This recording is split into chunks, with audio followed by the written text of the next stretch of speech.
But whoever it was asked him if he had asked if there were if aliens were a thing, and he was like, "That was my first question."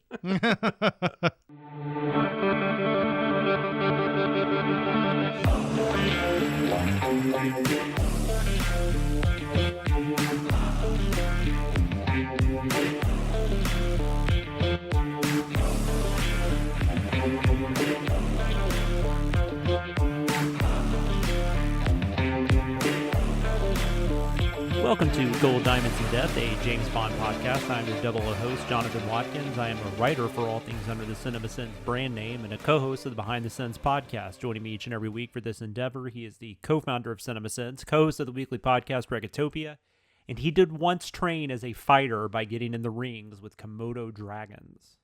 Ooh, yes, I did. I'm probably it's probably too soon after that all those things happen for me to talk about it without any emotions. But maybe if you catch me 5 years from now, I'll be able to tell you that story. And he's also one of my good friends, Mr. Chris Atkinson. How are you doing, sir? Hello, doing all right. We, of course, discuss James Bond films on this podcast. This week, we are going to be discussing Skyfall, and I know for some fans out there, this is considered to be the last good Bond film and or Craig's best film for a lot of fans. Mm-hmm. It had been a long time since I had seen it, so it was interesting giving it a rewatch. Let's go ahead and get into it. Our first segment is a segment we like to call Eon Flux. This is a journey. I'm gonna make a movie! We have to go back, Kate. Wow, how did you know all that stuff? I did my research. I don't understand any of this. What the fuck is going on? We are going to scour through the history of Eon Productions. We are going to give you all the highs and lows that went into the makings of these films. Like I said, we will be talking about a very popular song of Adele's. It just also happens to be a Bond film. Very true. It's I believe it is the beginning of. I think it is the beginning of a three Oscars in a row streak for songs, because this wins the Oscar, the Sam Smith song from Spectre wins, and Billie Eilish wins in No Time to Die. So I had no idea that Sam Smith song won. Yeah, unbelievable, right? It did, but I mean, it's a good song. But yes, it won. Yeah. So it is the 23rd film in the official James Bond franchise. It is the first Bond film of the 2010s. It was also released in 2012, making it the 50th anniversary of the UK release of Dr. No. It wasn't the initial intention that this was going to happen, but because of the release date getting delayed a little bit, it just kind of fell in line.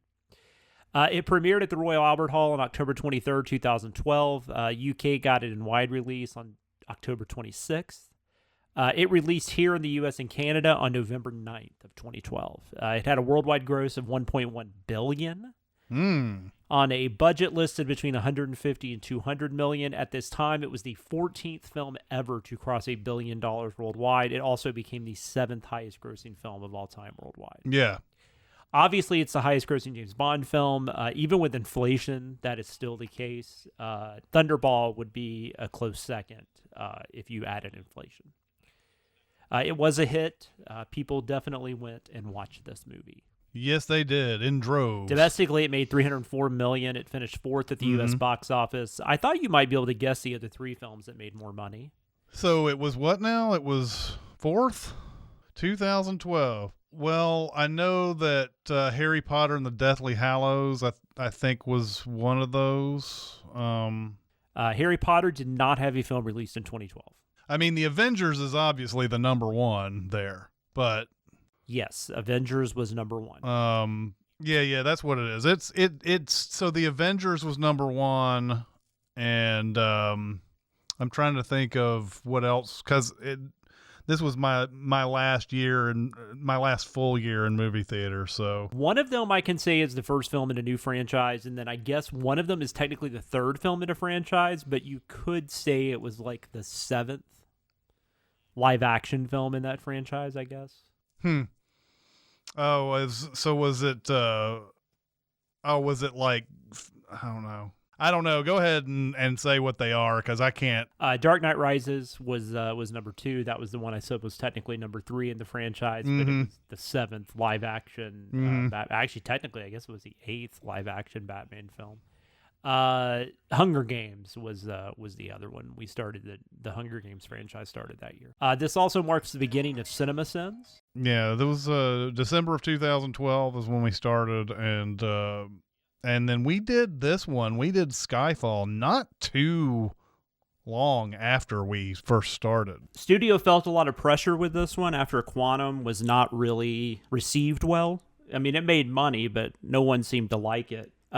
Which we explained last week. There were a lot of factors that kind of prevented it from being the movie maybe it could have been.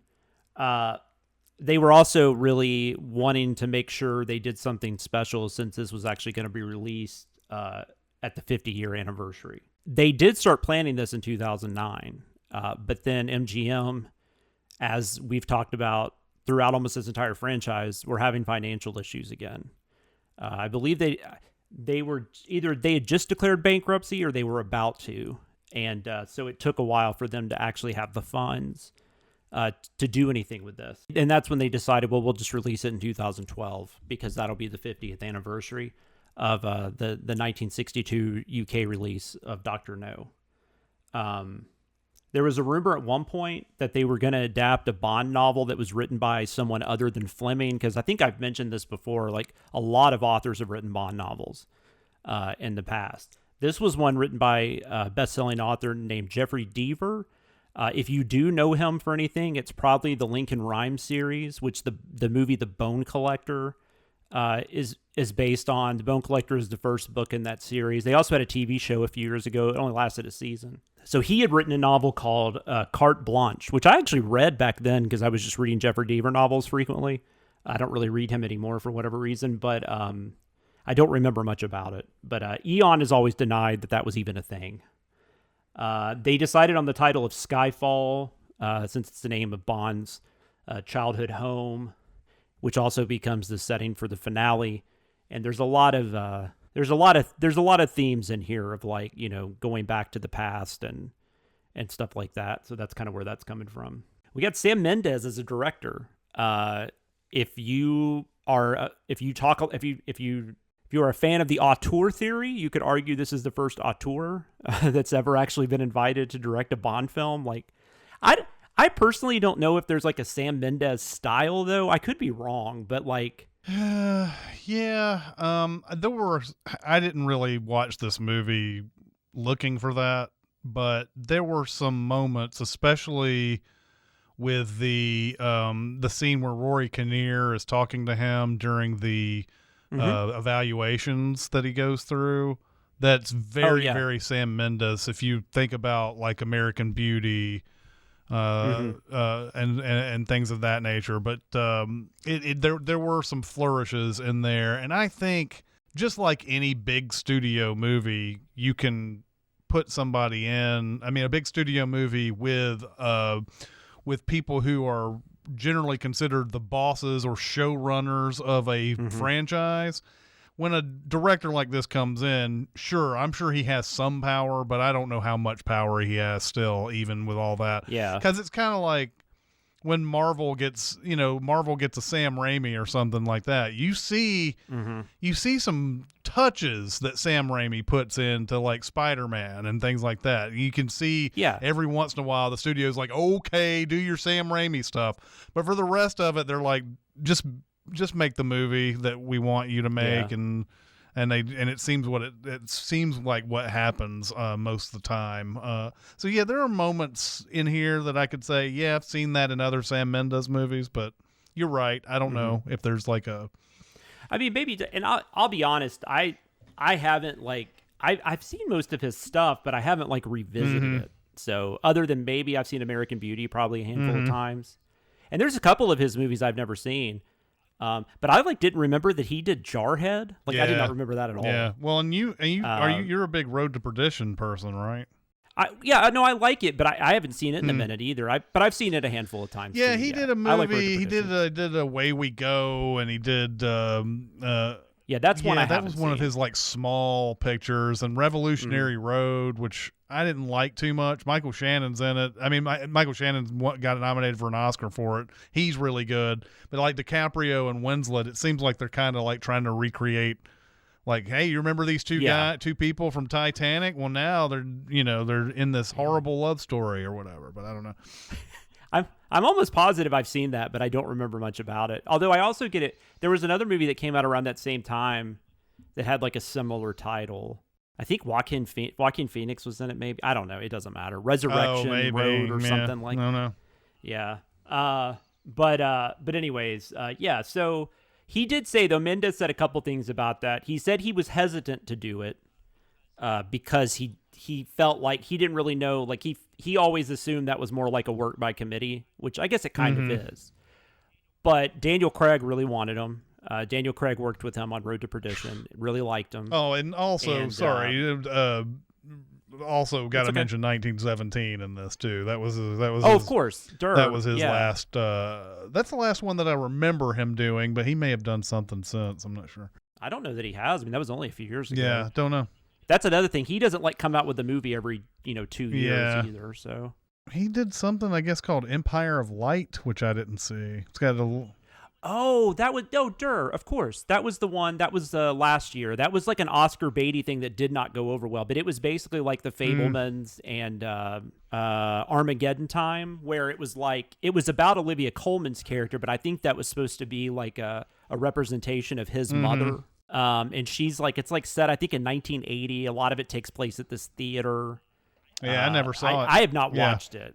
I haven't watched it either. It's like on HBO Max or something, but I just haven't sat down and watched it. I haven't heard anything great about it. Either way you look at it, this is by far the biggest director they have ever hired for James Bond. Absolutely. And I think still is. Like, nobody is topped him. I don't know that anyone else would compete. So Mendes, he really liked working with Craig. Craig really wanted him to do it. So then he met with Broccoli and Lewis. And he felt like they were actually going to let him do some things that he wanted to do. Lewis? Michael G. Wilson. Lewis. Wilson. Yeah. Wilson, yeah. I don't know where Lewis came from. Right, Lewis, sure. man. Come on. He's been on, he's been on about 23 of these motherfuckers. Episodes. Yeah, I don't know. No, yeah. Wilson, sorry. So anyway, so he signs on, and he's there from the beginning. Like they signed him like around 2009. And so he stuck around. Yeah. And still ended up doing it, which is pretty impressive. He was also excited because he got to shoot it in England. Even though he's an English person, he's never shot a movie in England. That was one thing. There wasn't a making of on the Skyfall. They started doing this thing called shooting Bond since the Daniel Craigs have started, where they give you some snippets of things that are happening while they're shooting, but none of that backstory stuff that they've been doing. But one of them that I watched had Sam Mendes mention that. It was like, it's weird. I'm from England, but I've never shot a movie in England yet. Yeah. It's crazy. So another huge fucking name that joins this is Roger Deakins. Roger fucking Deakins. He's a cinematographer on this, and he had worked with Mendes on stuff like Jarhead, Revolutionary Road. But Roger Deakins, just a legend. I don't know. I mean, I would assume a lot of people that are really into cinematography, he'd be right up there as one of their favorites. Yeah, it took absolutely forever for him to win his first Oscar, but I know. He's a legend. There's no doubt about it. He was the Randy Newman. He kind of was, yeah. I mean, he did so many of the great the Coen Brothers movies, and there are just so many stunning looking movies that he did. He didn't win an Oscar for. Dennis Gassner did return to do the production designer again, so that was cool. So this script was first started on in 2009. They hired Peter Morgan. He had written The Queen. Frost Nixon, which is a movie I really love. Maybe my favorite. I don't know if it's my favorite Ron Howard movie, but it's in that conversation. Ron Howard showing that his making biopics and things like it are his forte. So yeah. Yeah, I mean, at least it's a little different approach to the biopic, which I always am a fan of. So, he ended up leaving though because of all the stuff that MGM was going through, and he couldn't wait. So he was just like, "I'm going to go write something else." But he does claim that the final script was based on his original idea. Sam Mendes says that's bullshit. Yeah, so, I don't know. There was also a treatment that Morgan did work on a treatment, and that was with our friends, not our friends, but just who we've been talking about the last few weeks, Neil Purvis and Robert Wade. Sure, they're our friends. I don't, whatever. They're not going to look. They're not going to mentioned them several times. We are friends. Yeah, I know. I know. We're good friends with Eva Green. Absolutely. Eva Green now too. Absolutely. So the treatment was based around the idea. It was always involving Elm. Like Elm was heavily involved. The Judi Dench's Elm was heavily involved in this film, in the storyline. In this one, though, she's being blackmailed by a former KGB agent that she had an affair with. And then the end of the film actually had Bond killing her. Interesting. He was forced to kill her. I didn't find out why, but Mendes hated that for the most part. He did not hate the ending. He actually did like that was when he was cool with them dying. I guess it was just the stuff that led up to that. Oh, okay. He didn't like as much. Purvis and Wade then wrote a script. They claimed their biggest inspiration was You Only Live Twice and Man with a Golden Gun, which I thought was weird. But it's just because Bond is presumed dead in both of those. In their original idea, he was going to be suffering from amnesia. He was also going to get like that. I guess it's that woman that he ends up like, we see him in bed with early on. Like we never really meet her. But he was supposed to get that character was supposed to get pregnant, and that was supposed to factor in later to the storyline. The villain though was along the lines of Scaramanga, which is the Man with the Golden Gun villain. And they claimed that Heart of Darkness was kind of their inspiration as far as like the mood. So I'm guessing it was something like Bond would have to go to this island or something, and then I guess Scaramanga was kind of like the ruler of that island, and it was going to kind of have a deal like that. Yeah, you never know. It could be cool. Purvis and Wade, they write another script called Nothing Is Forever. This included a villain named Raul Souza. Okay. And Elm was going to die in this one by a bomb that the villain planted on the Barcelona metro train or whatever that's called. But then they did start incorporating a lot of the things that we see in the final film. But then John Logan, another big name, maybe even a bigger name than Haggis at this point. He wrote Gladiator. He wrote The Last Samurai, The Aviator. Yeah. Of course, Star Trek Nemesis. Of course. I mean, that's the one everybody knows him for. Yep. he got that Esterhaus money with that movie. Yeah. Yeah. But he kept most of the basic story. The big change that he added was the final act taking place in Scotland at Bond's ancestral home or old homestead, whatever you want to call that. He also is the one that wrote the rat story. Oh, okay. That Silva tells. Which, that's how I ever since then. Every time I hear somebody say, I always think coconut. Yes. I love how he pronounces coconut. I'm not gonna lie. I love Javier Bardem. Like it's weird. He's in a ton of movies, but I still feel like people don't appreciate him for what as good as he is. It does seem that way, actually. Yeah. He's always like, even if you took this, and which I guess we can talk about this more in the review, but even if you took this and is it Chigurh? Is that the No Country for Old Men? Anton Chigurh, yeah. Yeah. Like they're both similar, but I don't know, but his approach to both of them is so different. Even though obviously it's Bardem, it's his his dialect and everything, but I don't know, way less talky. Yeah, for sure. Yeah, he's not going to tell a rat story. Yeah. This was one of the things that we sent in this was this rat story. It was just like, do we have to introduce this whole thing with a big rat story? Like it's this whole walk all the way from the elevator all the way to Bond. It's like, it's one of those things. Oh, so you're the last two rats in this story. Okay, that seemed all right. Yeah. Okay. It's one of those things that it's actually it is kind of cool, but it is also like easy to send. Yeah. It's kind of like it serves both purposes. Very true. I thought this was interesting in the book. In the book I use for this, Nobody Does It Better, which I always say I highly recommend. They talk about how somebody was pointing out that this Bond plot follows like it almost, I don't know if they did this on purpose, but it almost seems to take bits from all of the Brosnan Bonds. You've got Bond screws up on a mission. Yeah. And he's cast into the wilderness, which is kind of like Die Another Day. MI6 is blown up. Yeah. Which, when I saw that, I was like, why is this like deja vu? Because I was like, I have not seen this movie in a long time. And then I was like, oh yeah, World Is Not Enough did the same fucking thing. Bond returns to service but must reprove his worth, which happens in Die Another Day. He faces off against a former MI6 operative, Goldeneye. He also romances the supervillain's romantic partner, who is then killed by the supervillain, which is what Tomorrow Never Dies happens. So I thought that was interesting.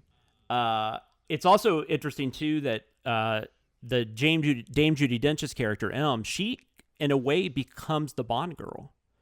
I mean, if, whatever you want to call that term, but what in most movies is usually the romantic interest. Right.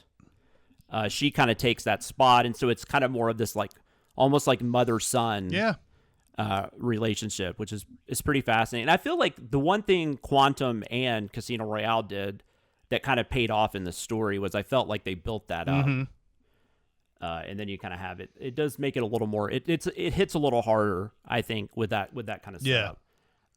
There's also a fan theory that between Quantum and Skyfall, we're supposed to assume that Craig's Bond has done all the missions that we saw Brosnan, Connery, Dalton, and Moore do. Because he seems a lot more grizzled, I guess, and a little more like almost more like a veteran. Yeah. They do leave out Lazenby's though, because they say that Vesper replaces Tracy. Yeah. From On Her Majesty's Secret Service. Yeah. But I don't believe that theory. I wouldn't either. He's obviously, one thing that you can tell from this is he's obviously way better a fighter than he was in the first in Casino Royale, and he's obviously learned a lot of things since then. But learned how to ride a motorcycle. Yeah, like a stunt absolutely driver. Yes. That's I love those fan theories, but I do too. It's like no. Oh, but it would be funny just to like replace Craig's face and all those or something. I don't know. Anyways, as far as the cast, we've already mentioned Daniel Craig's back. This is his third outing. This is his third of 5. Judi Dench is back. This is her 7th, and this is her last time as because she gets killed. So we'll talk about that later. Javier Bardem, who we talked about a little bit here, he plays Raul Silva, as the villain's name was changed to. Javier Bardem, listeners, if it's not somebody you know from the name, No Country for Old Men, we already mentioned. He's also really good in this Woody Allen film called Vicky Cristina Barcelona. He plays an ex-MI6 operative, much like Sean Bean in Goldeneye, and he's now a cyber terrorist. Mendez always wanted Bardem, like he never really went after anybody else. They both talked about and decided to dye his hair blonde, which people have speculated is a nod to Julian Assange, the WikiLeaks co-founder, but that's never been confirmed. I'm going to screw up this name. Berenice Marlowe. Yeah, I don't know. Plays Severine. She is Silva's like right-hand woman, the one that he ends up killing after she sleeps with Bond. She hasn't done much before or after, but I thought she was pretty good in this. She also talked about, in a thing I read, she has a severe fear of drowning, and there's a shower scene where they're like talking to each other. So she said they were in that shower for like hours because that takes a while to film stuff. And then every time they would talk or whatever, she would get water in her mouth and her nose. And so it like freaked her the fuck out because, even though, I mean, she knew nobody was going to let her, like, anything happen to her, but it just still, she had such a hard, she just had a really hard time with that scene. It's just interesting to me. It's like, it's never like I had to ride a motorcycle that jumped over a canyon. It's like, the shower scene really fucked me up. Exactly, yeah. Ray Fiennes, his first of 3 appearances at least, as Gareth Mallory, who he conveniently has a last name that starts with M. I'd like to throw that out there. He does end up becoming M by the end of the movie. He was then allowed to say much about, he couldn't really talk about his character at all in the press junkets and stuff. So he said that was really weird. He would just say, I'm a character and it was really fun to shoot. And then Naomi Harris plays Eve, who we end up finding out is Moneypenny. And she was kind of in the same boat. But what's interesting about her character, though, is at the beginning of this movie, she's a field agent. She's out with Bond working a case. Yeah, I don't know. I'm really curious your take on that ending, by the way. I can't wait to talk about that. Albert Finney, who I did not recognize as he's Kincaid. Although the voice is unmistakable. Yeah, no, once I found out it was him, I was like, oh, yeah, yeah. sure. Albert Finney, a classic famous actor from the past, the original Murder on the Orient Express. I don't know if he won an award for Tom Jones, but I know that was the best picture of that year. He was also in the Bourne Ultimatum. He's been in a ton of shit. I mean, I don't. But he plays Kincaid. He passed away a few years ago. Yeah, it was 2017 2019 or something like that. Yep. 2019. There was talk of them trying to bring Sean Connery to play this role. Sean Connery says he just wasn't interested because he had been retired from acting at this point because League of Extraordinary Gentlemen was like 9 years or at least 8 years before they would have been filming this. And so he was retired. So they were hoping there was rumor they were trying to bring him out of retirement. But then, and I saw something in the IMDb trivia, and again, it's so funny how these stories, like there'll be wildly diverging stories about stuff like this. Apparently Sam Mendes said that he didn't want to put Sean Connery in it because correct. The idea was that of course, Sean Connery is not going to play a different character. He's James Bond, so we can't do that. Yeah. And so it says I nixed that early on or something like that. So it's like, okay, all right, well, yeah, I agree. I don't think Sean Connery should have been in this role. Yeah, I read that he said it would be like stunt casting. It would just come off as like really just that's all it is, which I think everybody would have thought that too. But then there's also Connery's people have said that he just turned it down. Yeah, and I'm sure I honestly wouldn't have blamed him on that at all. No. Albert Finney, by the way, has been nominated for Oscars 5 times, never won. He did get nominated. Okay, so he was nominated for Tom Jones. Yes. Yeah, I didn't think he won. I was thinking it was somebody else that year, but I know the movie was. He has been one of the few best pictures I've never seen. He has been nominated 3 times for movies. Well, actually, no, 2 other times for movies I had never heard of before. One's called The Dresser, and another one. Yeah, that was like in the 80s. Yeah, 84, I think, right? and then another one was called Under the Volcano. Actually. Oh yeah, that was I guess that would have been 83, and then he was nominated for the 1984 Oscars, and then 1984 was Under the Volcano. And God, I hate it when they do that. Yeah, no, I know, I do too. I've heard of both of those movies. I've never seen either one of them. Under the Volcano is based on a really popular book. I've never read it, but I know that. And then I think The Dresser was a Peter Yates film. So was he nominated for Murder on the Orient Express? Yes, that was one of the others, and then of course Aaron Brockovich was the other one. So yeah, he's an Aaron Brockovich. I didn't think about that one. Yep, he's really good in that. He really is. But I mean, he's always good. It's Albert fucking Finney. Yep. I only have a couple more people. This isn't really that big of a cast, but we do have the introduction of our new Q. That is played by Ben Whishaw. Mm-hmm. Probably known now mostly for being the voice of Paddington. Would be my guess. Yep. And he's lovely. He does a great voice, but he's been in a bunch of stuff. I mean, I believe the first time I ever saw Ben Whishaw was it Young Poisoner's Handbook. Was that the one that I saw? He's in Perfume. Perfume. He might be in Young Poisoner's Handbook too. I don't know. Think he's in that. I think it's Perfume is the one that I remember. Yeah. It wasn't Young Poisoners, but it was. Perfume was the one that I first saw him in. Yes. That had to be the first time I saw him. The first time I really paid attention to him, he was on this, I don't remember the name of the show, but it was this BBC series that played over here on BBC America. It was about a radio station or something. Mm-hmm. But I had seen him in a few things, but yeah, like it's got to be Perfume. He was also in Layer Cake. I don't remember him in Layer Cake. I don't either. But I saw that. But yeah. And I don't even know if that would have anything to do with it because I mean he's so much younger than Craig, I think. So. Yeah, he is. And of course, because we can't go an episode without mentioning Tanner, Roy Kinnear's back. Rory Kinnear.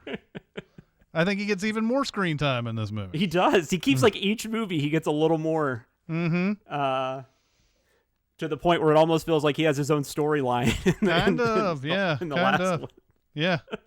It'd be like the famous episode of Buffy the Vampire Slayer where they're chasing around Brendan. Like the show is just showing Brendan Gleeson, not Brendan Gleeson. What's his name? The it's showing the one guy, but not the rest of the crew. The rest of the crew's all fighting vampires. Oh yeah, you're talking about what is that actor's name? It's Xander is the character, but it's Xander. Yeah, that's one of my favorite episodes, and nobody really talks about that one. Oh yeah, like he hits up like hooking up with Elijah Dusku. Yeah, Nicholas Brendan. Yeah. But yeah, it's that one where it's just following around Xander all the way through and everything. So yeah, that's what Rory Kinnear's characters do. They need to have an episode where it shows all the stuff he does behind the scenes while James Bond is on these adventures. Yeah, that'd be awesome, Tanner. Yeah. All right, filming wise, so they shot all over London. I mean, Sam Mendes was like, "I'm all in on England. We're shooting in England." Mm-hmm. I thought there's these tunnels called the Old Vic tunnels. That's where they shot the MI6's, which I don't get that either. Like MI6 has to obviously have backup places because like Q's got like this entire like room and everything with all this stuff going on. And it's like, that had to have already been built in these tunnels. So maybe they did. Maybe they had or maybe that's where some other people worked or something. But the Old Vic tunnels is what that place is called, in reality, where it's like an underground arts venue, and but it closed in 2013. Yeah, I am assuming that that is just in case MI6 is impossible, impossible to access, or something has happened to it. Yeah. They can still run their operations and whatever. I would assume there is somewhere for the president to go, though. You would think some shit went down. You would think it's probably down there with the alien spaceship and the guy that created COVID. Oh, for sure. They're both right there by each other. Oh man, there was an interview with Barack Obama. I don't remember who was talking to him. It might have been I don't remember who it was, but whoever it was, it might have been Stephen Colbert, but that might not be right. But whoever it was asked him if he had asked if if aliens were a thing, and he was like, "That was my first question." They also shot some of it. Oh, and then I was going to say, and even though Bond's home is supposed to be in Scotland, they actually built that in a place called Hankley Common. It's in Surrey, England. So they did not go to Scotland. They also shot in Turkey. The Varda Viaduct was used at the beginning where Bond is shot and supposedly killed. That was the stunt of Bond falling off the train and into the water. It was performed by Andy Lister. It was a 300-foot drop, and he had to dive backwards. Jesus. I don't know how they did. They had a crane though that was like holding a safety line, so there was something there if things went awry. Mm-hmm. But that my fear of heights just kicked in when I read that. I was like, oh. The production was accused of damaging some buildings while they were filming that rooftop, the motorcycle chase across the rooftops. Yeah, really cool. Which is of course these rooftop scenes are such a hallmark of action movies, starting with the Bourne movies and everything. It's like, it seems like there's a rooftop scene in every action movie, like from Bourne to Mission Impossible to this. There's just like always a rooftop scene. I don't know what the deal is, but people love shooting action scenes on rooftops. Yeah. Even like The Crow, there's like this. And it's like, not only that, it's rooftop or top of a train, which you get both of those. Yep. In this one, the train thing, I always think there's an Archer episode where Archer says something, "I just want to fight on top of a train. Is that too much to ask?" Yeah. Yep. Mm-hmm. And like he gets up there, and like all the wind hits him in the eyes. I can't see anything. Oh man. Michael G. Wilson denied that they did any damage, though. He said they specifically, or Michael G. Lewis, if that's what you want to call him. Yeah. Michael Lewis, I know what that's from. He wrote Moneyball. That's why that's the name. Yep. Yeah. Michael G. Wilson, the guy that did not write Moneyball. That's true. He said they removed sections of the roof and they actually built their own like replacement so they wouldn't do any damage. Mm-hmm. But I guess they could have still done some damage underneath, but who knows. China was actually featured in the film, but it was just setup shots. The actors, the principal cast and everything they filmed in the UK. The Ascot racehorse was supposed to be Shanghai's international airport, and then London's Broadgate Tower was used as the entrance to the lobby of the Shanghai office building. But they did let them come in and shoot from like a helicopter and do establishing shots and stuff like that. We've mentioned that they've been supposed to shoot in China quite a few times in the last 10 or 15 years leading up to this one. So, and that scene too, by the way, when he goes to China and he has that fight with the assassin or whatever. Yeah. I feel like that particular scene had like inspired stuff like John Wick and I wouldn't be surprised. And some of the later Mission Impossible movies too, because there's a thing that we start seeing in movies where these agents or whatever go into these like tremendously fantastic clubs or like stuff that's got all this digital stuff going on, and that's exactly what this does. And it seems early enough that it like that's where John Wick and Mission Impossible and all that. I wouldn't be surprised. Maybe there was some other ones before this that did it, but it's such a unique scene. Seeing all this stuff that I figured I feel like it was one of the inspirations. So. Yeah, I agree. I mean, the first club scene I always think of as Blade. But that's a whole different thing, but I know what you're talking about. Well, there's that scene in Bond where all the blood comes out of the fire sprinklers and everything, and then the vampires start drinking it up. It's such a crazy thing that happens. So. Yeah. It's also, and speaking of Sam Mendes inspired stuff, I thought it was weird when he walked into the garage and a shirtless Kevin Spacey was lifting weights. That was very weird that good cameo, but it was really weird. But yeah, no, I think you're definitely right. I mean, I've always thought the John Wick films felt a little Bondish at times, so I wouldn't be surprised at all. I will say, and I mean, not to give away too much. Even if you don't really like the movie, I think the fighting, the action sequence in this one are quite a step up from stuff we've seen in the last probably several. The Golden Dragon Casino in Macau, that was actually built. I thought that was crazy.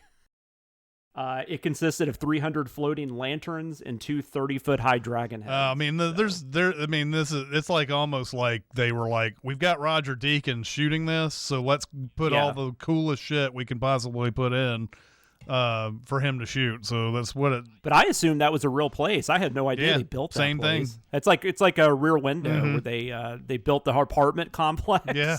I guess if you're Sam Mendes and you're doing a Bond movie, you get your stuff. You get it. Silva's lair, the Javier Bardem's character, his lair was inspired by this place called Hashima, which is an abandoned island. It's off the coast of Nagasaki, Japan. Okay. Abandoned islands to me too, like they're super creepy. Like there's like that one where there's like all those breeds of snakes on it. I think I can't remember what that's called. Oh yeah, I know what you're talking about. Yeah. And then there's one where there's just all these like discarded dolls. I don't know. It's weird. It's like closed down amusement parks, like stuff like that just creeps me out. Closed down malls. Yeah. Oh. Daniel Craig performed a lot of these stunts himself. He did the escalator thing, which I mean, I don't know how he couldn't have done that. I mean, they show him the whole way down. I mean, I guess nowadays I'm sure even in 2012 you could stick a blue thing over the person's head. And then put him in through digital, Well, and I could be wrong, but I think Bardem, for instance, I think you just see him start to do it, and then they shoot him from behind, if I remember correctly. So I don't know that he might have done it, but I feel like so they could have done something like that. But that looked fun as hell, though. I would have been like, I'm doing this one. Like, I'll sign whatever papers. Right. I want to slide down a goddamn escalator. Yeah. Well, and you could even tell. Oh no, I think Bardem maybe did do it though, because like he falls off of it or whatever. So I don't know. That was him. I wasn't really paying. It's crazy. I wasn't really paying much attention to whether or not they were doing. Yeah, it. no, I understand. I think it's cool that when Bond comes off it though, like he's like immediately in a run. Like I was like, I feel like a few of those had to be he fell, but he kept getting up there. He also performed his stunts on the rooftop fight and on top of the moving train. Judi Dench, this is an interesting trivia fact. Judi Dench has more screen time in this movie than Desmond Llewellyn does in his 17 very crazy movies that he was in. So after this, he was the most recurring character based on screen time after Bond, but after this one, it became her. The Komodo dragons, which we mentioned earlier, they were computer animated. God, that's such a weird scene. Deacon said it was really difficult process because the Komodo dragons are really slow and they don't move a lot. So he said anything like when you're trying to do a computer animation, he said anything that's really static, like just doesn't move, he says the better chance it looks fake. So it took them a long time to figure that out. And at one point they were thinking about switching it to crocodiles, because if they did crocodiles, they could use real ones. But I guess nobody trained Komodo dragons. So, but they figured it out and they went with the Komodo dragons. So, was there anything else about the production that you had? No, before I get into music? Like I said, now that they're not giving the making ofs anymore on these discs, at least the ones that I have so far. We'll see with Spectre, because I'm going to be getting out of the 50 year anniversary box set. So when I get to Spectre, it'll be a lone disc, and we'll see if we'll see that. If it has more making of stuff. Not to say that the others didn't.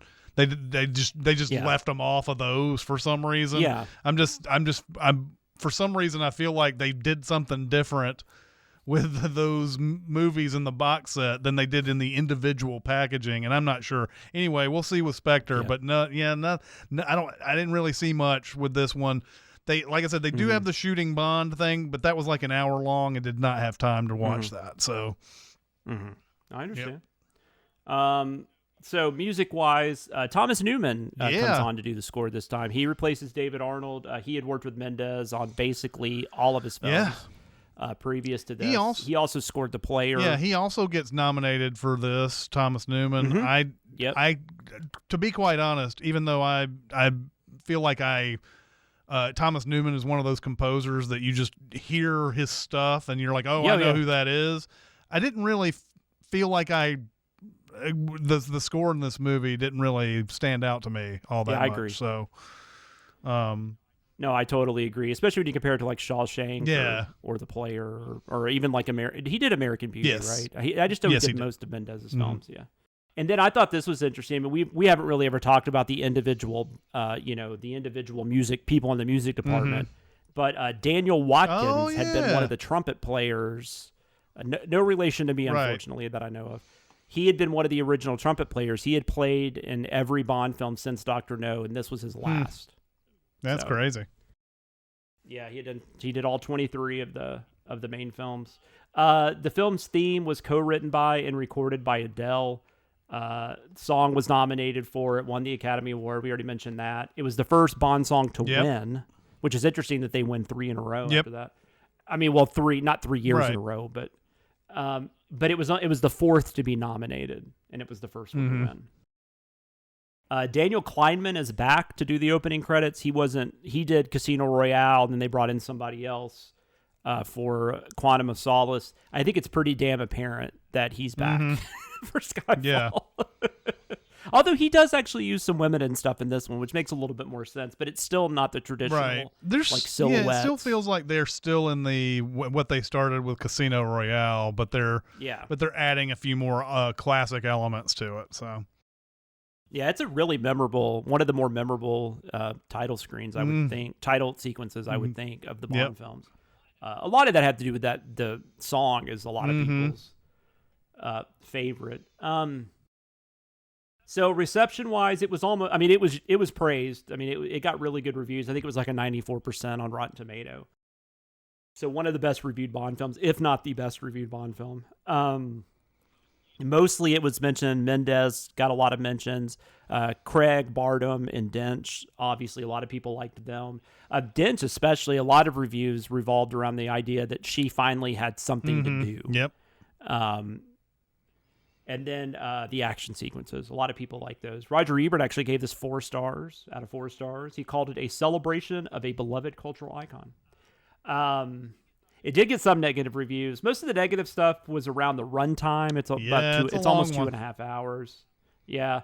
I mean, but I still feel like, I don't know, Casino feels longer than this one, though, for some reason. A lot of people didn't really care as much for the final third of the film, which I thought was interesting. They just felt it didn't mesh well with what came before it. And Naomi Harris got a lot of shit. It's like... That's weird. She's fine. That's weird. I mean, yeah, I don't know. Doesn't matter. Yeah, she's absolutely fine. Yeah, I don't get it. Skyfall, we already mentioned this. It was nominated, obviously, for Best Song. It won. It was also nominated for Best Original Score, as Chris mentioned. It was also nominated for Best Cinematography, and didn't win, of course, because Deakins couldn't win at that point. When did he finally win? Was it No Country? No, No Country was... Oh, that was before this. Let me see. What I mean, it's been really recent. Yeah, it was fairly right? Like recent, yes.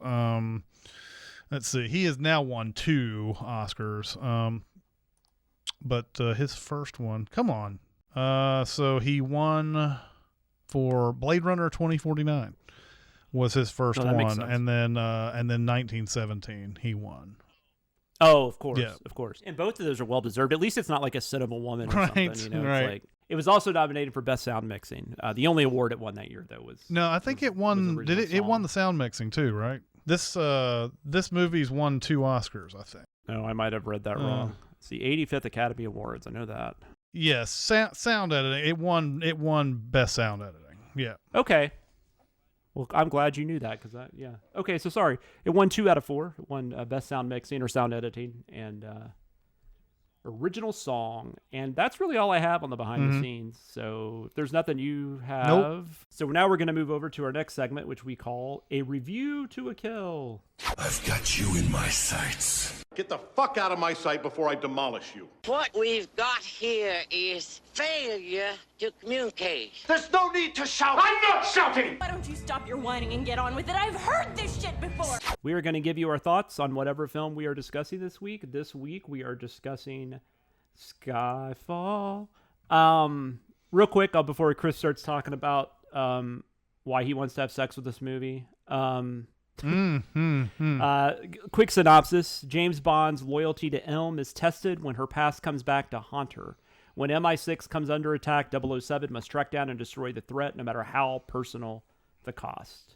So, Chris, what did you think watching Skyfall this time? Yeah, this movie is really good.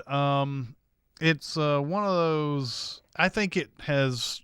Even though the movie is 2 hours and 23 minutes long, I think it strips down a lot of what we know from James Bond movies, and it makes it. I mean, the whole Daniel Craig series so far has been personal stuff, a lot of personal things going on during it, and so.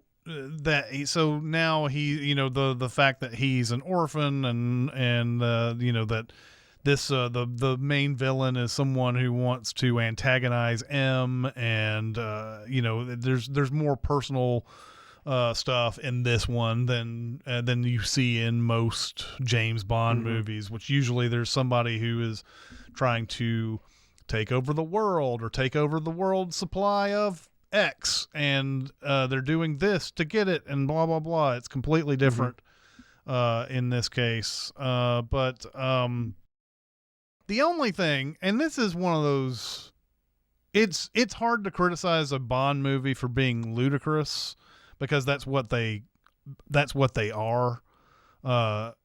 Essentially, they're ludicrous movies for the most part, but I'm pretty sure everybody and their mother has dissected that the Silva make sure that the Silva get caught on purpose plan, and so that he can get his computer in there, and Q can.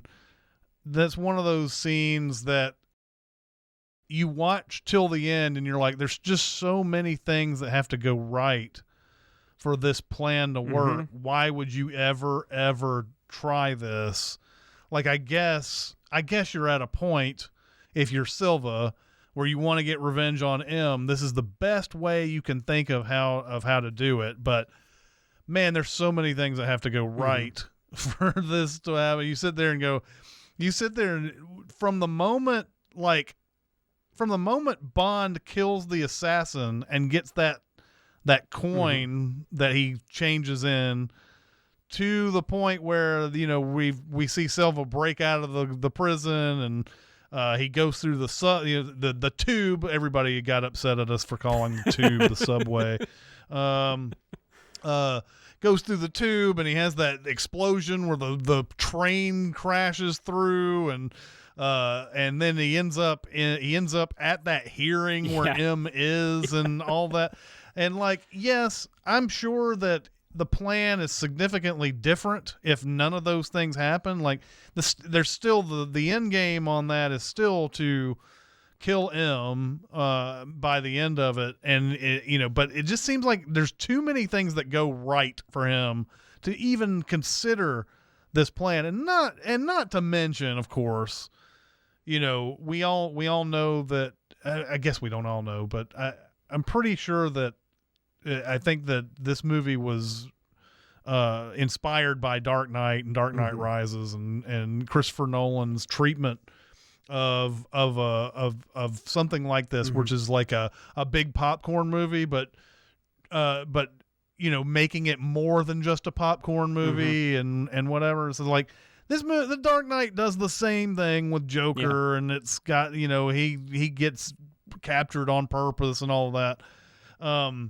And there's just too many things there's too many moving parts to these. And of course, as an audience, we're like, oh, how delightful. He did this on purpose. And what a great plan that is and whatever. But then when you start looking at all the things, it's like really, really tough to get over. Anyway, it's fine. Yeah. It's fine. Like if we're just talking about movie plots and whatever, and like whatever, like we're just looking to get entertained. The Silva gets caught on purpose part of this movie is fun. It's got a lot of great stuff in it. So I wouldn't want to I don't want to shit completely all over it, but it's just one of those. It's like, oh, please. I don't know why you would do this. Shit all over it. I don't know why we would do this if you're Silva. Real quick before you go on, I just want to see. It doesn't make sense to me that also doesn't make sense to me. He's about to kill Bond. So if Bond, I don't know if he's about to kill him, but he's about to do something. I can't remember exactly. But then Bond's like, oh, I have a radio transmitter. And then all of a sudden the helicopters and stuff come up. But like, if that hadn't happened, if Bond hadn't had that with him, which there's no way that, Silva would know he had. I don't know. Yeah, like you said, none of it really makes any sense. Like if he hadn't been caught, did he have another plan? Like I don't understand. Yeah, he hasn't hacked into MI6 at this point. Yeah. And so I think, and this is the part that I find the most ludicrous. Okay. So like your plan hinges on Q or whoever the IT person is at MI6 completely losing their minds and hooking up their own stuff to the computer. Yeah. Like nobody's going to do that. If they're like a true like this level kind of government employee that knows IT, they're not going to just stick their own wires into a laptop seeing if it's going like, oh, we'll just see what he's got in here. Like you're going to run some tests on this thing. Even if it's ludicrous that's what he's planning to do, you're going to do that. So like just imagine if Q is good at his job, which he's not. Even though these movies make it seem like he is. I mean, they try to make it out to be like he's the best, but then something like this happens. You're like, there's no way you're the best. Like, I love Ben Whishaw. I love this character, but he's terrible at his job to do this. And of course, it's all funny and everything. It's like, how did he hack into our? Oh, like it's that like of course, that's how that like shit it's an happens, action man. Movie with The Rock or something. It's like a scene, right? So, you sit there and I sit there and I think about like. I think about Silva in that prison that, and Q just does the thing that he's supposed to do. Now what? It's over. Game over. So, but no, I enjoy all of this and I enjoy all the lead up to that. There's some real true, like good Bond stuff, the good fighting in this and good, that, like I said, man, that there's so many scenes in here that are so beautiful, not only just because of what they've put in the scene, but because Deakins is lighting it. That fight scene with the assassin is fantastic. Oh, it's awesome. All the Macau stuff is great. And as ludicrous as it is, the Silva thing has a lot of fun moments in it. And then they get to Skyfall. and you get Albert Finney in there, and you get a lot of like Bond backstory. Which, by the way, this movie above all would maybe prove that James Bond isn't a code name that they give to, because he's actually got a father and a mother named Bond in this. So, as like Arthur Bond, and then I guess a French mother. But the Skyfall stuff, it's such a beautiful thing to watch. That is where Deakins really shines. Yeah, and people I feel complain like. about that. Like, I don't understand why people don't like that.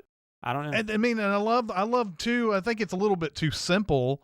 I love that they give him breadcrumbs to follow, and like they try to make it where it's not too big of a thing, or else he'll know that there's something up. And don't make them too small so that he can at least follow them. And I think the way they described that was way too simple, but I like the idea of them needing to get him isolated so that he doesn't have. He's been one step ahead. He's one of those villains who's always been one step ahead. Now you put him in he doesn't have a home field advantage anymore. I really do like that. And you don't have a lot of collateral damage doing that too. You just deal with you just you and them, and it's not like casual people walking around in the subway or whatever, or the tube in London, so or the underground in London. So it's just I like that. I do like that. I think when I first watched Skyfall, I didn't like it too much either. It didn't feel like a very Bond movie once it got to that point, but they are making a different Bond movie here, and it really does. By the end of it, I was like, man, you got to appreciate what Mendes and the screenwriters did with this to make it a different kind of experience than any other Bond before, even though, as you alluded to, they went back and did a lot of the Brosnan stuff in this as well. It felt like they used ideas, at least, even if they were unintentional. Yeah. So I have a new appreciation for Skyfall. Yeah, I didn't like this at all when I saw it in the theater. I saw this with my wife. She really liked it. And then I also, other people that I talked to about it, they're like, I thought that was amazing. So I was like, I don't know what I watched. I don't know if I was in a bad mood. I don't remember, but like I watched it again maybe 8 months later or whatever, whenever it was available on television. And I was like, oh yeah, this is actually pretty damn good. I don't think it's like, I know a lot of people, I still think I prefer Casino Royale over this. A little bit. Yeah, I do. This might very easily be the second best unless I just missed out on Spectre too, and that ends up becoming like this amazing feat or something. I highly doubt it, Me too. But yeah, no, I didn't like this at all when I saw it in the theater. I thought it was, I don't know, I just didn't care for it. But yeah, no, it's great. And like I said, that final third, now, I guess I can appreciate that people feels like it's a little detached from what happens before, but once again, like you're saying, I wonder if people were just like, this isn't a normal Bond film, so this doesn't make sense. I mean, Silva has all the hallmarks of a classic villain. Absolutely. He's got a physical affliction in this movie that a lot of Bond villains have. And in this case, he bit on a cyanide capsule and it didn't kill him. And he pulls out, he's got some sort of like, I don't know, retainer of some sort. Yeah, it's kind of like a false teeth thing. But it does way more than just teeth. Because when he pulls it out, his cheeks are sunken in. His eyes are weird, like not weirder, but they're like his eye on that side is down, droops. Yeah, and so then he puts it back in, and you can see how it restores his face. And yeah, that's I think that's one of the good themes about this movie is that you put somebody in a situation like this, and it's going to fuck with you a lot of times. And he's one of these villains that, like, yes, he needs to either be jailed or killed by the end of this movie, but you can see how like a seemingly benign force like MI6 or whatever, like we're trying to do something for good, could end up, training someone to become, their psychology becomes such that they become a villain by the end of it and everything. So I did enjoy that piece of it too as well. I tried to look up how they did the mouthpiece thing. I guess you just call it a mouthpiece. And but I couldn't really find anything. And I guess probably because a lot of it's computer. But whatever they did, like the makeup mixed with the computer, that is an amazing thing. Especially it really when is. he puts it back in and it just goes immediately back. That, I don't know. That's one of the most impressive, like, single shots or whatever of an effect that I've ever seen. It's really well done, yeah. Yeah, and that story is like he's terrifying. Like he's actually scary. Like you actually feel like I never really felt that. Like I like Mads Mikkelsen, but that character, I never felt like that character was gonna like do any damage or anything. Silva, you feel like if he wanted to take over the world, he probably could. Like you just He was very, but and Bardem has a lot to do with that too. Yeah, his only drive is to kill M. That's pretty much it. That's the only thing that he wants to do. He is kind of Joker-esque. Yeah, a little bit. He likes chaos, and he just wants to have some fun. One thing, by the way, I didn't. I don't know how old Silva's supposed to be. By the way, I don't know what the deal is, but he says that his period of time as an agent at MI6 was from 1986 to 1997. Oh, that's right. And, yeah, she does say that. And so, one thing that we know is that movies don't necessarily go by actors' ages and everything. If we go by Bardem's actual age, he would have been 17 in 1986. And I think this movie is set in modern day. It's not like set in like, I believe so, yeah. 2010 or something like that. Maybe, I don't know, at this point in time, you could talk about like, well, 2010 is not too far away from this one. It's weird that he would, I don't know, the thing that, and it wasn't necessarily Bardem's age, but the fact that it seemed like he was so much older than Craig, and Craig is technically an older actor than Bardem. Interesting. Like by months. And so like I thought that was kind of weird that he was playing somebody who had this kind of career so many years ago, and then he in 1997, and it's what he's got 15 years where he's just been like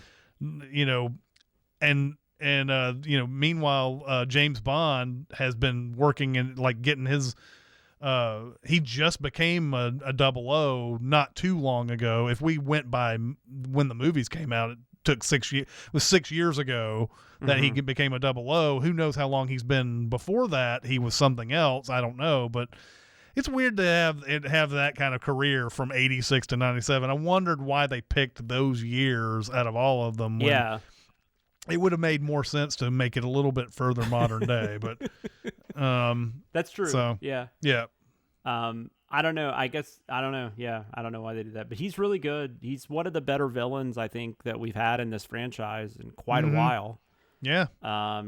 He's definitely in that conversation. I think, and I love the action. You've already mentioned that. That fist fight. It's amazing to watch that fist fight, especially in the same year like Avengers came out and Dark Knight Rises, because Christopher Nolan is not great at filming fist fights, but right. So I don't know. It's just wild. It's kind of becomes more appreciative because you just don't see in big releases. I know there's still a lot of like lower budgeted action movies being made that are released like directive, like Scott Adkins and all these people. And, there's also a lot of stuff being done in Asia and whatnot. So I know these things still exist, but like in big budget Hollywood studio movies, like you just don't see fighting like this outside of like a John Wick movie or something. So it's kind of nice to see that they can still get people to come in and do that correctly.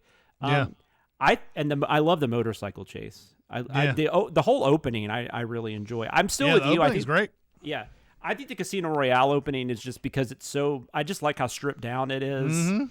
But I do really like this opening. It's a lot better than Quantum of Solace. Yeah. And I mean, I don't know, when you were talking about how people brought up Naomi Harris as something they didn't like about this movie. I don't know if it was Naomi Harris herself or if it was the Moneypenny character. Yeah, I think it was more just the way the character was written, I think. Because she is, by all measures that we can tell in the beginning, she's a badass, and she's given she's given a tough task, a very nearly impossible task to do, and she gets punished for it, where she becomes the desk person after this. Although I think in the next couple of movies, she's not just like what Moneypenny has been. I don't think so. No, I think she gets out some. At least maybe Inspector she does. I feel like. So she doesn't completely get lost behind the desk, but No. but yeah, it is kind of weird to me that I guess this is what would happen. I don't know, but it is kind of weird to me that in an impossible situation she's punished for it or whatever. So it would be nice if she was kind of like helping him out in other spots where, hey, you know what? This isn't just a one-man thing. There's a ton of people who work to make a mission successful, and that she's one of them or whatever. Kind of like how Lashana Lynch is used in No Time to Die. Yeah. So I could be wrong. We can go ahead and talk about the end, by the way. I could be wrong. I got the impression that she chose to not be in the field anymore, but I could be wrong about that. Oh, maybe. Yeah. That was kind of my impression. I'm not saying the movie is clear on that, but there's something she says to Bond near the end where it felt like that. But the ending is so fucking weird. Mm-hmm. And this is one part where I don't know it makes the movie worse or anything, but it's just weird. Like a couple of things, like the kill M, which is super, like that's really well handled. Like you actually feel in that scene, like you feel, that hurts Bond and that sucks. And I mean, you just I love the Bond and M stuff in this movie, and I love how they built up to it, and then they were able to go out like this with it. But then it kind of feels like at the end, like, but now everything's back to normal. We've got a male M, and we've got Moneypenny back, and it's just like we went back a few steps. Yeah, yeah. And it's kind of like, this is one thing I hate about No Way Home, the Spider-Man movie, is that at the end of this movie, it feels like we just watched 3 films to see a fucking origin story. Yeah. Like, right. I thought Casino Royale was the origin story, but then at the end of this, it's like, oh, so now we're back to where everything should be. Right. By the way, no women ruling. Yeah. By the way, I'm Moneypenny, and that was so ridiculous. Yeah. It's so fucking stupid. Yeah. One other thing I wanted to talk about was Ray Fiennes. I thought he's good in this too, especially what they did with his character too, because Q and who's Rory Kinnear's character's name again? Tanner, that's right. Why I should know this by now. We've said this a million times. Q and Tanner are in there doing that breadcrumb thing, and they're totally not supposed to. This is actually not an order they've been given by the higher ups, but Fiennes comes in there and asks them what they're doing, and then basically gives them advice and says, and if this doesn't work, all of us are going to be fired. So, but it shows that he's on their side and that he's not going to be a bureaucrat and everything. I really do enjoy that. Although I think he becomes a little bit more of a bureaucrat once he gets the M status later. Well, he's very anti-James Bond going on this mission. Yeah. And that confuses me too, because there's this whole thing about where he failed his tests to get back in the field, but M still sends him. And I guess we're supposed to think because she just trusts him. She didn't trust anybody else. Right. Like he's the one that she trusts, which is fine, but I don't know. That's weird. But then like Ray Fiennes seems really against it. And he's even he's come to tell M that she has to retire. Right. Which we hadn't talked about. So that's like, so she knows she's going out regardless. So I guess she might as well send the guy she trusts to try to help her. But then again, it's like, but he failed. He's not ready. So like, yeah, I don't know. But Ray Fiennes, though, I don't know if they ever come around and say, I might have missed something, but I find it odd that at the end, like he's like, hey, glad you're here, Bond. Let's send you out on another mission. When he was so anti Bond. He's not like a dick or anything, but he just seemed very much against her sending Bond. He liked younger people. Yeah, the only explanation I can have that why his character changed at all was those hearings. I guess so, yeah. Because he's got the one woman, and I've seen her in many movies before. She just recently died, and I can't. Let me look. Yeah, I know you're talking about. I can't remember. She played like Narcissa Malfoy in the Harry Potter movies, but oh, okay. But who was it? So she played Ellen McCrory. Oh yeah, she played his mom, Malfoy's mom. Yes, she's the one who plays Claire Dower MP, who is the one questioning M. And there's a point where it just seems like all it is just an opportunity for her to yell at M the entire time. Yeah. And there's a point where Malloy basically is like, could we maybe make it where she says something, because this is becoming just for some. Like she says, just for like difference, or something like that. Yeah. So maybe he's kind of realized that after M says, like, we're in a world now where things aren't clear anymore. The villains don't even have borders. Everything is opaque. He maybe finally realized after that speech and after the whatever that, you know what, she's right.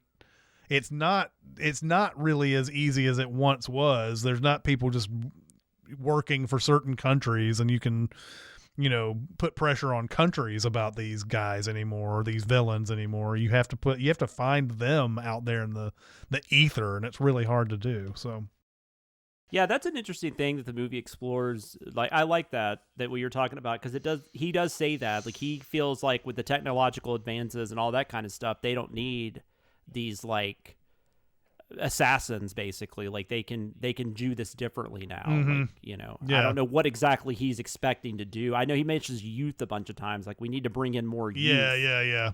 And then even Q says stuff like, Bond's like, is that it? When he hands him his stuff, and Q's like, were you expecting an exploding pen? He's like, we've moved on from that. So there's all that stuff about that. I don't know that they get into it a ton, but it does feel like, at least at times, it's supposed to be like, how does Bond fit in this kind of world? But then, like you said, they do point out that, like, yeah, but we have these technological advances, but so do the bad guys. Yeah. And so it's almost harder to find them, whereas, so I don't know. I that is an interesting, I do think this movie is really good. I don't know that I love it as much as some people. Yeah, I get you.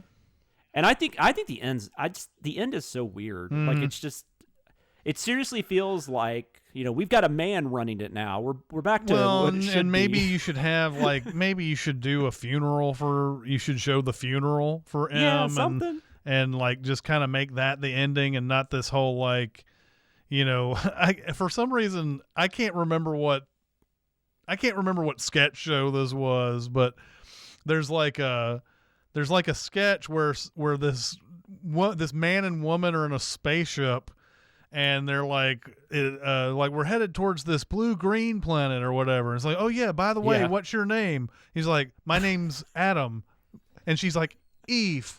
And then at the end of the whatever, that's what that ending of that reminded me of. So the ending it's very weird. You're right. And I think with the 50th anniversary and stuff, I think they're tipping their hat to that and that kind of thing. So I think that's part of it as well. Yeah. But I don't know. Well, do a hat gag then. Do a hat gag at the end. Yeah. I actually thought they did for some reason. They show the hat rack, but they don't ever show him do anything. That's all they do. Yeah. But it's not funny how you'll put stuff in your head. Yeah.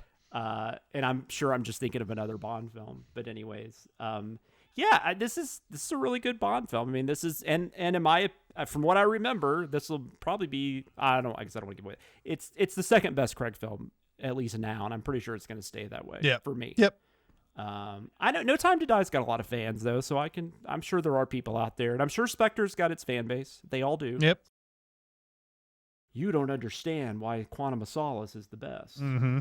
So. Right. Show me how you don't understand Quantum of Solace by, whatever that meme fucking shit is. Whenever somebody's like, there's a movie that somebody really loves, like, tell me how you don't know anything about Quantum of Solace without saying anything about Quantum of Solace. Some shit, whatever the fuck they say. No, that's what they say. Yeah.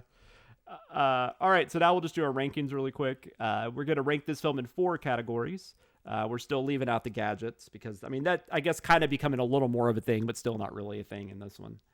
Our scale will be based on something that Bond holds near and dear to his heart, as long as they are shaken and not stirred, and that would be martinis. So for each category, we will rank from 1 to 5 martinis. 5 being the best damn liquid that has ever passed your lips. 1 being the well liquor you had to settle for or were too drunk to care that night.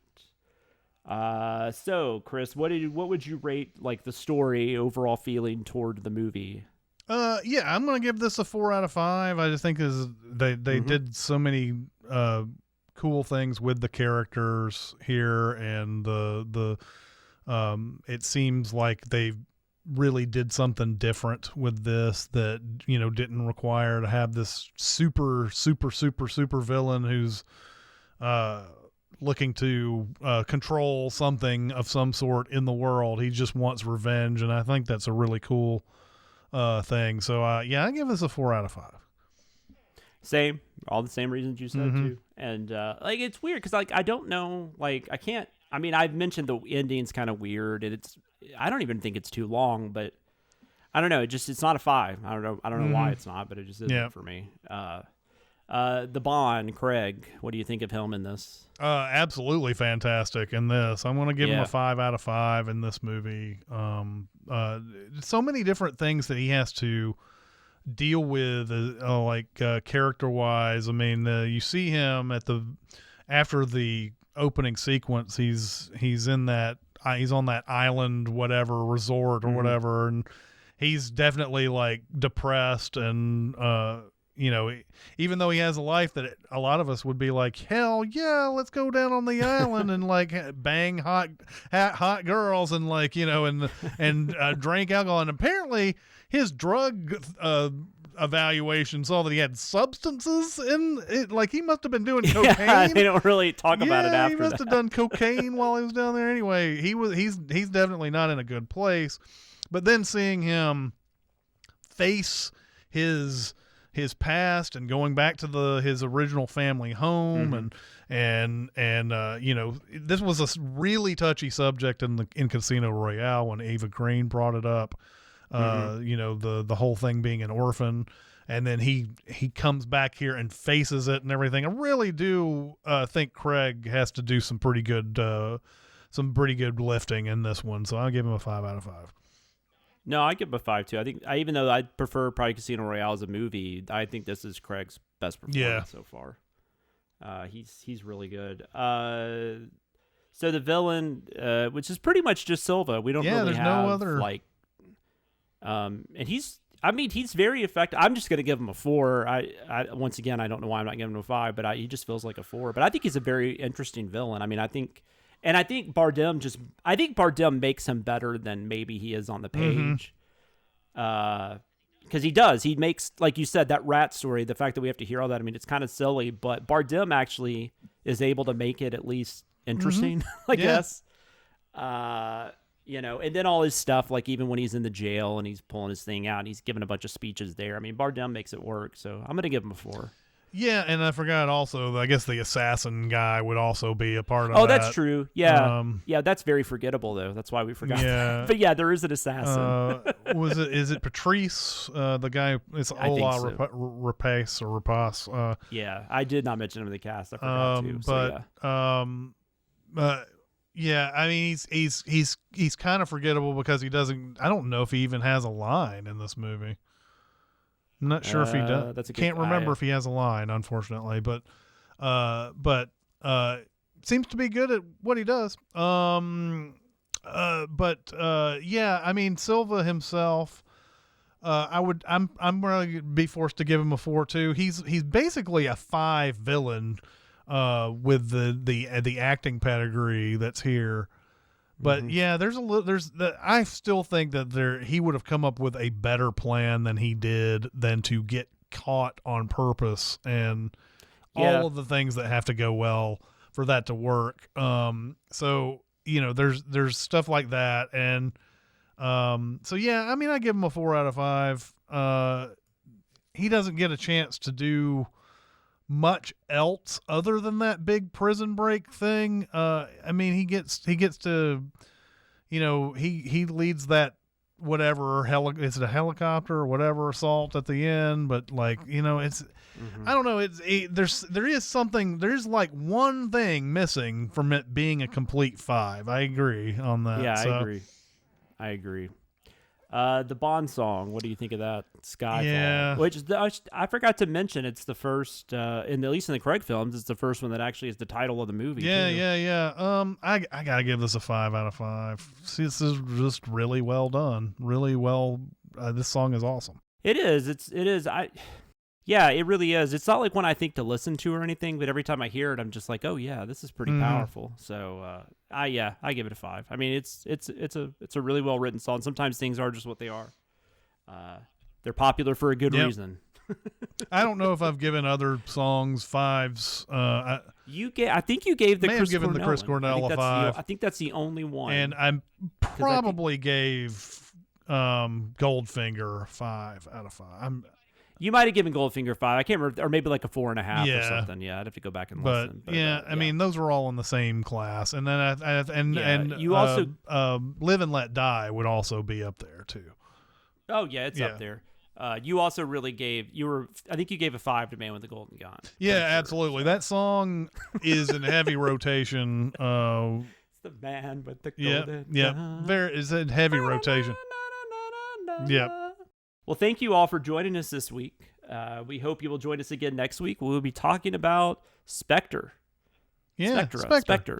Yeah. Also, before we go, we have social media. You can reach us on Twitter. We are at GoldSpy007.